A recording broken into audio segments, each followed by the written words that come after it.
মসজিদ থেকে বের হওয়ার আদব 5টি। মসজিদ থেকে বের হওয়ার আদব 5টি।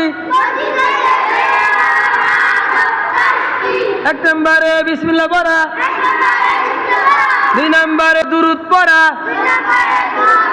2 নম্বরে দুরূদ পড়া, 3 নম্বরে দোয়া পড়া।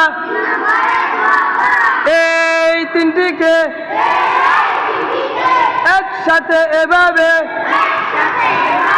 মিলিয়ে পড়া যায়। বিসমিল্লাহি ওয়াসসালাতু ওয়াসসালামু আলা রাসূলিল্লাহ। আল্লাহুম্মা ইন্নী আসআলুকা মিন ফাদলিক। 4 নম্বরে বাম পা দিয়ে বাহির হওয়া। 5 নম্বরে ডান পায়ের জুতা আগে পরা।